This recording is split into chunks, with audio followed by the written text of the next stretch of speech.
Saatlarla yataqda telefonla qalan Z nəsli çürüyür. Bədənləri yox, beyinləri çürüyür.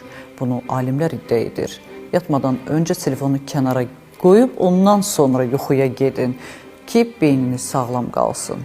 Z nəsli arasında yataqda çürümə trendi. Gənclər arasında yataqda çürümə trendi. 2024-cü il üzrə aparılan psixoloji trend analizləri Z nəsli gənclər arasında narahat edici bir davranışın geniş yayıldığını göstərir. Araşdırmalara görə bir çox gənc xroniki stres və zehni həddindən artıq yükləməyə cavab olaraq saatlarla yataqda qalaraq telefonda vaxt keçirir və yuxuya gedə bilmir. Psixologiyada yataqda çürümə adlandırılan bu davranış forması zahirən istirahət təsiri bağışlasa da, mütəxəssislər bunun əslində tükənmişliyin və emosional yorğunluğun göstəricisi olduğunu vurğulayır. Psixoloqlar bildirir ki, beyin həddindən artıq yükləndikdə özünü qorumaq məqsədi ilə qapanma rejiminə keçir və əlavə enerji tələb edən fəaliyyətlərdən yayınmağa çalışır. Mütəxəssislərin sözlərinə görə qısa müddətdə rahatladıcı görünən bu vəziyyət uzun müddətli perspektivdə ciddi mənfi təsirlərə yol aça bilər. Belə ki, davamlı yataqda çürümə diqqət toplama qabiliyyətinin zəifləməsinə, əhval-ruhiyyənin pozulmasına, motivasiyanın azalmasına və gündəlik fəaliyyətlərə marağın itirilməsinə səbəb olur. Psixoloqlar gənclərə streslə mübarizə üçün passiv qaçış yolları əvəzinə yuxu rejiminin tənzimlənməsi, fiziki aktivlik, ekran vaxtının azaldılması və peşəkar psixoloji dəstək kimi daha sağlam üsullara üstünlük verməyi tövsiyə edirlər.